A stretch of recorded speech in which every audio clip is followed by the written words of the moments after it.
My father, Richard Bennett, spent 37 years as Senior VP of Operations at Meridian Industrial Solutions. He made $340,000 annually, drove a leased Mercedes S-Class, and belonged to the Westshore Country Club where membership cost $85,000 initiation plus $12,000 yearly dues. He built his identity on corporate hierarchy, executive status, and the carefully curated image of success. I'm Marcus Bennett. I'm 32 years old. For the past decade, my father introduced me at family gatherings the same way. This is Marcus. He does government work. Data entry, I think. He wasn't entirely wrong. I did work for the government, just not the way he imagined. The disappointment started early. I graduated from MIT with a degree in aerospace engineering and cryptographic systems. Dad attended my graduation but left before the reception when he learned I'd accepted a position with a minor government contractor, instead of Boeing or Lockheed Martin's corporate headquarters. Government work, he said with visible distaste. Marcus, I raised you for executive leadership, not middle management bureaucracy. It's interesting work, Dad. Interesting doesn't build legacy. Where's the corner office? Where's the executive parking spot? He shook his head. Your cousin James just made partner at his law firm. Your sister Victoria runs an entire marketing division. And you're filing paperwork for mid-level government contracts. I didn't correct him. My actual role was lead systems architect for classified aerospace defense contracts. My security clearance was TS/SCI with additional compartmented access. The minor government contractor was actually my own company, Archon Systems Integration, which I'd founded at 24 with two MIT classmates. We started small. A $2.8 million contract for navigation system integration. Then $8.3 million for communications encryption. By year 3, we'd secured a $47 million multi-year contract for satellite defense systems.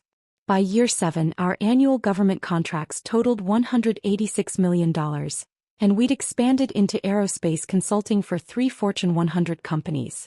Last year, Archon's total valuation hit $340 million. I own 73% of the company outright. But Dad never asked about my work. He asked about my title, my office size, whether I had people reporting to me. When I mentioned I had a team, he assumed I meant a small group of fellow data entry clerks. At family gatherings, the contrast was constant and deliberate. Victoria's division generated $15 million in new business this quarter. Dad announced at Christmas dinner 2 years ago. She's being considered for VP of Marketing. And James just closed a merger worth $40 million. His firm is making him equity partner. Mom beamed. We're so proud. Dad turned to me. Marcus, how's the government job? Busy. Good projects. Still doing data entry? Something like that. Well. He sighed like I was a disappointment he'd learned to tolerate. Steady work is respectable, I suppose. Not everyone can handle executive pressure. Victoria smirked into her wine glass. James, my cousin, just nodded sympathetically like I was someone to be pitied. The turning point came 6 months ago. Dad announced his retirement at Sunday brunch. 37 years, he declared. I'm retiring as Senior VP with full executive benefits and pension. Meridian is throwing a retirement celebration at Westshore Country Club. Black tie executive reception. The CEO is speaking. Board members attending. The chairman of our parent company is flying in from New York. That's wonderful, Dad, Victoria said. Such an accomplishment. It is. Dad looked directly at me. Marcus, I need to discuss your attendance. I set down my coffee. Okay. This is a professional executive event. C-suite executives, board members, industry leaders. The invitation says, Black tie executive reception. There's a difference between professional achievement and showing up. Mom touched his arm. Richard. I'm being honest, Patricia. Marcus works in data entry for a government contractor. He'll be surrounded by people asking what he does, where he works, what his title is. It's not his environment. Dad, I can wear a tuxedo and make small talk. It's not about the tuxedo. His voice had that edge of corporate authority. It's about context. You'd be the only person there without an executive position or significant business achievement. It would be uncomfortable for you and potentially embarrassing for me. Some of my colleagues know I have a son. They'll expect more. The table went quiet. You're uninviting me from your retirement party. I'm suggesting your attendance would lower the standard of the event. These are people I've worked with for decades. I don't want to spend my retirement celebration explaining why my son does data entry. Victoria looked at her plate. James studied his napkin. Mom's face was tight. I understand, I said calmly. Good. Dad looked relieved. This is business, Marcus. Nothing personal. When you reach a certain professional level, these things matter. I nodded. I won't attend. Thank you. I appreciate your understanding. What Dad didn't know was that I'd already received my own invitation to his retirement party. Not from him. From the West Shore Country Club's ownership group. Because 3 years earlier I'd purchased the West Shore Country Club. Not as Marcus Bennett, private citizen. Through Archon Holdings, one of my company's investment subsidiaries. The club had been struggling financially, facing $4.8 million in debt and declining membership. The previous owners needed an exit strategy. My investment firm bought it for $8.2 million, restructured the debt, upgraded the facilities, and turned it into a profitable asset. We kept the original management, maintained membership standards, and nobody knew the ownership had changed except the board, the management, and the legal team. My father had been paying his $12,000 annual dues to my company for 3 years. He'd been dining at my restaurant, playing golf on my course, and networking in my lounges while calling me a disappointment. The irony was something I'd chosen to keep private. He'll know. The day after Dad uninvited me, I called my head of security at West Shore. James, I said, I need to discuss the Bennett retirement reception.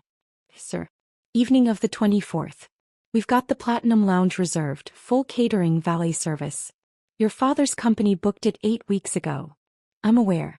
I need you to personally handle entrance management that evening. Of course. Any specific concerns? Richard Bennett is the guest of honor. He'll be arriving around 6:30 p.m. When he tries to enter the Platinum Lounge, I need you to stop him. There was a pause. Sir. The Platinum Lounge is owner-reserved space. My father doesn't know I own the club. He's about to learn. When he arrives, inform him that the Platinum section requires owner authorization for entry. Don't let him through until he asks the right questions. James was quiet for 3 seconds. Understood, sir. And when he asks who the owner is, tell him the owner is already inside. Then call me. I'll handle the rest. Yes, sir. I hung up and opened my email. The invitation Dad had sent was still there. Black tie executive reception. Regrets only. I replied with one word, okay. Then I called my executive assistant at Archon. Michelle, I need you to prepare a portfolio. What kind? Everything. Company valuation, government contracts, facility clearances, client list. The unclassified portions. Include the West Shore Country Club acquisition documents, financial statements for the past 3 years, and my personal net worth summary. Print it in a leather binder. I need it by the 24th. The day of your father's retirement party. Exactly. The evening of April 24th was clear and cool. I arrived at West Shore at 6 p.m., 30 minutes before the official reception start time. I wore a custom Tom Ford tuxedo Patek Philippe watch, and carried the leather portfolio Michelle had prepared. James met me at the private owner's entrance. Good evening, Mr. Bennett. Evening, James. Is everything ready? Sir. The Platinum Lounge is fully set up. Catering is in place. Your father's party is expected at 6:30. I'll be stationed at the main entrance to the Platinum section. Perfect. I'll be inside. When my father arrives, follow the plan exactly. Understood, sir. I entered the Platinum Lounge through the private corridor. The space was impeccable. Floor-to-ceiling windows overlooking the golf course, crystal chandeliers, private bar, seating for 80 guests. My company had spent $340,000 renovating this room alone. I took a seat at a corner table with a clear view of the main entrance. I ordered a scotch and opened the portfolio, reviewing the documents I might need. At 6:32 p.m., I heard raised voices from the entrance corridor. Sir, I need to see your authorization. Authorization? I'm the guest of honor. This is my retirement party. That was Dad's voice, already frustrated. I set down my scotch and waited. I understand, sir, but the Platinum Lounge is reserved exclusively for the owner's guests this evening. I need confirmation that you're authorized to enter this section. Authorized? My company booked this room 8 weeks ago. We paid $18,000 for this space. The booking is confirmed, sir. However, the Platinum section has specific access requirements. Club ownership has reserved this area for tonight. I need to verify your authorization. This is absurd. Dad's voice was getting louder. I've been a member of this club for 15 years. Do you know who I am? Yes, Mr. Bennett. You're tonight's honoree. However, club policy requires. Get your manager. Get the club president. This is outrageous. James remained calm. Sir, I'm following owner instructions directly. The owner of Westshore Country Club has reserved this section. If you'd like entry, I need to confirm you're on the authorized guest list. There was a dangerous pause. Who owns this club? The ownership information is private, sir. However, the owner is currently inside the Platinum Lounge. Would you like me to inquire about your authorization? Yes. Immediately. I heard James speak quietly into his radio. Security to owner. Mr. Richard Bennett is at the Platinum entrance requesting authorization. I stood, straightened my jacket and walked toward the entrance. The portfolio remained on my table. I wouldn't need it yet. The corridor opened into the entrance foyer. Dad stood facing James, red-faced and furious. He was wearing a tuxedo, looking every inch the successful executive. Mom stood behind him, looking uncomfortable. Victoria and her husband were there, along with about 20 other guests, all dressed formally, all looking confused and irritated. Dad was mid-sentence when he saw me. And I want to speak to whoever owns this club right now because this is the most unprofessional. He stopped. His face went through 3 expressions: confusion, recognition, and dismissal. Marcus, what are you doing here? I told you not to attend. I smiled politely. Hello, Dad. Victoria. You weren't invited, Dad said sharply. This is an executive event. I'm aware. Then why are you here? And why are you inside the Platinum Lounge? He turned to James. This is my son. He's not authorized to be here either. He works in government data entry. James looked at me. I gave him a small nod. Mr. Bennett, James said carefully. This is Marcus Bennett. He owns Westshore Country Club. The corridor went completely silent. Dad stared at James. What? Marcus Bennett is the owner of this facility. He purchased it 3 years ago through Archon Holdings. He's authorized to be anywhere on the property. In fact, he authorized tonight's event. Dad's face went pale. That's impossible. I can provide documentation if needed, sir. Dad turned to me slowly. You own this club? Yes. You own Westshore Country Club. Through one of my investment companies, yes. We acquired it 3 years ago when the previous owners faced financial difficulties. We've invested about $3.2 million in renovations and improvements since then. Your investment company? Archon Holdings. It's a subsidiary of Archon Systems Integration. That's my primary company. Mom's hand went to her mouth. Victoria's face had gone white. Dad's voice was very quiet. Your government data entry job. I don't do data entry, Dad. I'm the founder and CEO of Archon Systems Integration. We're a defense aerospace contractor specializing in classified satellite and communications systems. We hold $186 million in active government contracts. Last year our company valuation was $340 million. I own 73% of it. The number hit him like a physical blow. You're saying you're worth. Personally, about $248 million, not including real estate holdings and other investments. Including this club, which we purchased for $8.2 million and is now valued at approximately $11.7 million. Dad grabbed the wall for support.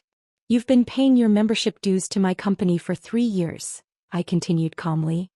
The $12,000 annual fee the restaurant charges, the golf course fees.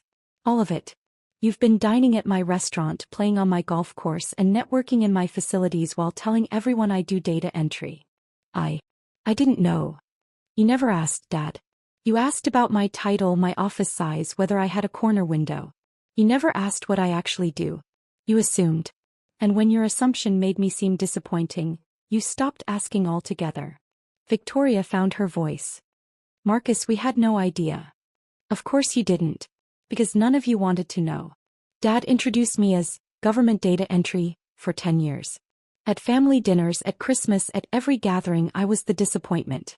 The one who didn't meet the executive standard. Dad was shaking his head.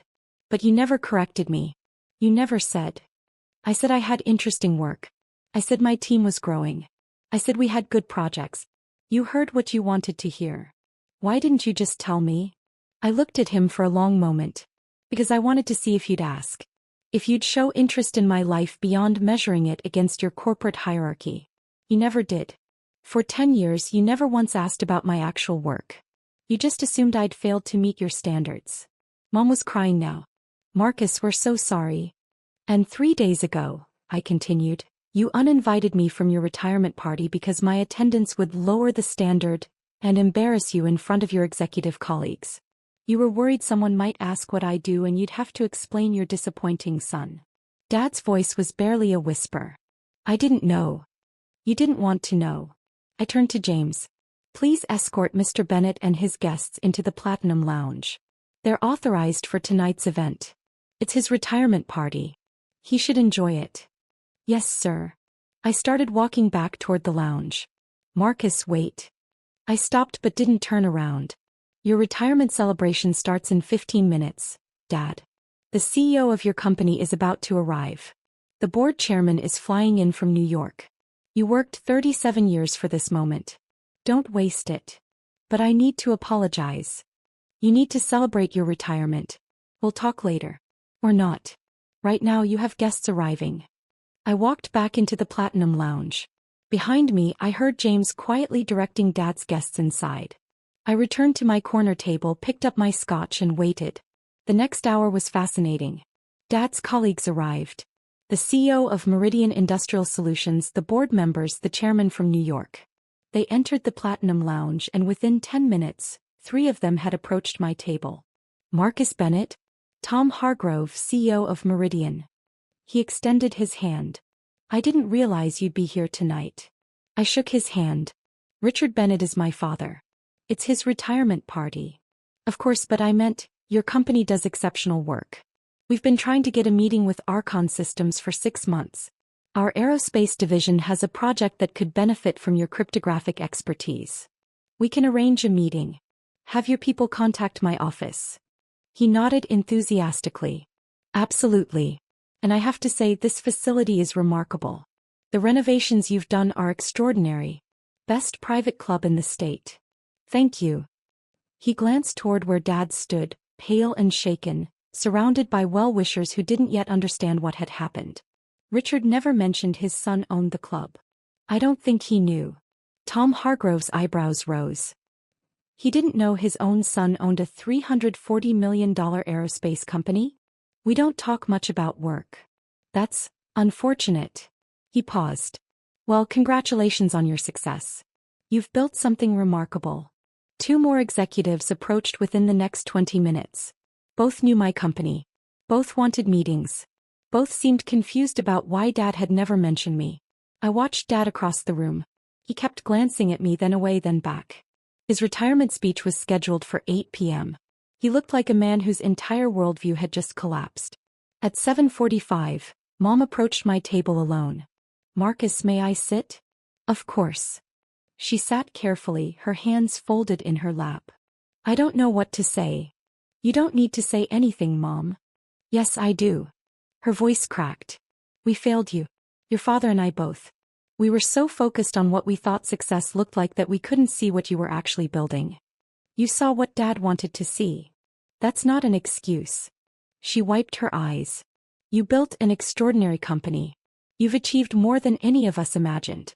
And we made you feel small because it didn't fit our narrow definition of success. I never needed you to understand my work, Mom. I needed you to trust that I knew what I was doing. We should have trusted you. Yes. She was quiet for a moment. Your father's speech is in 15 minutes. He's terrified. He doesn't know what to say. He should give the speech he prepared. This is his night. His retirement. He earned it. After what he said to you. He spent 37 years building his career. That matters. Tonight should celebrate that. We can deal with our relationship later. Mom squeezed my hand. You're a better man than we deserved. She stood and walked back to Dad. I saw them talk quietly. Dad looked at me again and this time I nodded. He needed to move forward with his evening. At 8 p.m. the CEO of Meridian called for attention. The room quieted. Dad walked to the small podium that had been set up near the windows. He looked out at the crowd of colleagues, executives, and board members. Then he looked at me. 37 years ago, he began, I started at Meridian as a junior operations manager. I was 26 years old, hungry to prove myself, determined to climb the ladder. I believed success meant titles, corner offices, executive parking spots. I built my career on that foundation. He paused. Tonight, I'm retiring as Senior VP of Operations. I reached the executive level I dreamed about. I earned the titles I wanted. By every measure I set for myself, I succeeded. His voice changed. But tonight I also learned that I failed to recognize success when it was sitting in my own home. My son Marcus is in this room. He's the owner of this club. More importantly, he's the founder and CEO of a $340 million aerospace defense company. He built it from nothing while I told people he did data entry. The room was completely silent. For 10 years I measured his success by my standards. I looked for corner offices and executive titles. I never asked about the classified government contracts, the defense systems, the aerospace innovations he was creating. I saw what I wanted to see and what I saw disappointed me. Dad's hands gripped the podium. 3 days ago, I uninvited him from this party because I was embarrassed by what I thought he did. I told him his attendance would lower the standard of this event. Tonight I learned he owns the venue. He authorized this entire celebration. And every executive in this room seems to know his company and want to work with him.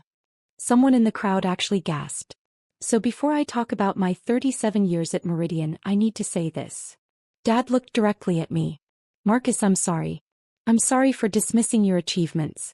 I'm sorry for never asking about your work. I'm sorry for measuring you by standards that don't matter. You built something extraordinary and I was too blind to see it. The room was absolutely still. You were right, Dad continued quietly. I didn't want to know. Because knowing would have meant admitting I was wrong about what success looks like. It would have meant recognizing that you surpassed everything I achieved, and you did it quietly without the titles and recognition I craved. He paused. I don't know if you can forgive me, but I hope tonight, on what should be my celebration, you understand that I finally see you. And I'm proud. Not of your money or your company or your success. I'm proud that despite having a father who couldn't see your worth, you built something meaningful anyway. Dad stepped back from the podium. The room erupted in applause, but he wasn't looking at them. He was looking at me. I stood and walked to the podium. The crowd quieted. Dad, I said, give your retirement speech. You earned this night. We'll talk tomorrow. But tonight is yours. He nodded slowly. I returned to my table. Dad gave his prepared speech. He talked about his career, his colleagues, his journey from junior manager to senior VP. It was a good speech, humble and grateful. When he finished, the crowd applauded enthusiastically. The party continued until 11 p.m. Executives approached Dad with congratulations. Several approached me with business cards and meeting requests. Victoria hugged me awkwardly and apologized 3 times. Mom cried again. At 10:45, as guests were leaving, Dad approached my table one last time. Can we have coffee tomorrow? Sure. At my house. I thought about it. No. Let's meet at the club. 9 a.m. We can talk in the owner's private dining room. He nodded. I'll be there. Dad. Yes. You didn't fail. You built a successful career. You raised 3 kids. You provided for your family. That matters. We just need to redefine what success means to both of us. His eyes filled. Thank you. He left with Mom. Victoria and her husband followed. The remaining guests filtered out. By 11:15 I was alone in the Platinum Lounge. James appeared. Quite an evening, sir. Yes. Will Mr. Bennett be returning? Tomorrow morning. We're having coffee. I'll have the private dining room prepared. Thank you, James. I walked through the empty lounge. past the tables that had held Dad's retirement celebration, out to the private corridor. My car was waiting. I drove home to my house in Brookfield Heights, a $2.8 million property I'd purchased with my first major contract payout. The next morning I arrived at West Shore at 8:50 a.m. James had the private dining room set up with coffee, pastries, and a quiet space for conversation. Dad arrived at exactly 9 a.m. He looked tired but steady. We sat. I poured coffee. I brought something, Dad said. He pulled out a folder. This is every family photo I have of you. Christmas, graduations, birthdays. 32 years of photos. He spread them on the table. Last night I went through them all. You know what I realized? In almost every picture you're smiling. You look happy. Confident. Like you knew exactly who you were and where you were going. I never saw it. I was so focused on what I thought you should be that I never saw who you actually were. Dad. Let me finish. He took a breath. I built my entire identity on corporate hierarchy. When you didn't follow that path, I thought you'd failed. But you didn't fail. You just succeeded differently. You built something bigger than anything I ever imagined, and you did it while I was calling you a disappointment. You weren't entirely wrong, I said. I could have told you about my company years ago. I chose not to. Partly because you weren't asking, but partly because I wanted to see if you'd value me without the success markers you cared about. That's fair. But Dad, you need to understand something. Your career wasn't less valuable because mine turned out differently. You worked 37 years at a company. You provided for your family. You earned your retirement. That matters. But I hurt you. Yes. And I don't know how to fix that. I was quiet for a moment. You start by asking about my work. Really asking. Not about titles or office size. About what I actually do, why it matters, what challenges I'm solving. Okay. And you stop measuring success by corporate hierarchy. Victoria's marketing success is valuable. Your career was valuable. My company is valuable. They're just different paths. Dad nodded slowly. Can I ask now? About your work. Yes. What do you actually do? I smiled. I design cryptographic systems for classified defense satellites. My team of 47 engineers builds secure communication networks that protect national security infrastructure. We integrate aerospace systems that coordinate defense operations across multiple agencies. That sounds incredible. It is. It's complex, challenging work. I love it. Why didn't you tell me? Most of it's classified. I can't discuss specifics. But also, you never asked about the work itself. You asked about titles and hierarchy. There was no entry point for the actual conversation. Dad was quiet. I wasted 10 years. We both did. But we don't have to waste the next 10. He looked up. No. If you actually want to know about my work, my company, my life, I'll tell you. But it has to be genuine. Not because you're impressed by the money or the success. Because you actually care about who I am. I do care. Always cared. I just showed it terribly. Then we start over. Today. Dad reached across the table. I shook his hand. Marcus, what you've built is extraordinary.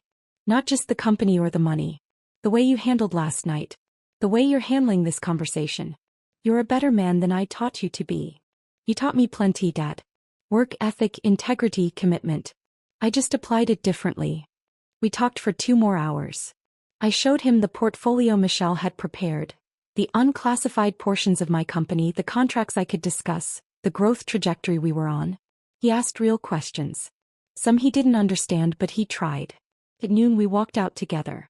In the parking lot he looked at the club building. You really own this. Yes. It's remarkable what you've built. Thank you. Marcus. Yeah. Can I tell people about your company now? Or is it still classified? I smiled.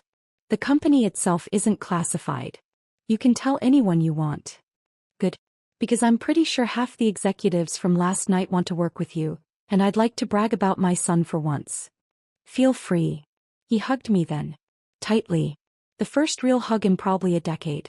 3 months later, Dad attended Archon's annual partners dinner. I introduced him to my team, my business partners, the government liaisons I could acknowledge publicly. He asked questions, listened carefully, and at one point whispered to me, I had no idea this is what you were building. Tao, you know. I'm sorry it took so long. It's okay, Dad. We got here eventually. Victoria started asking about my work too. Real questions, not just polite interest.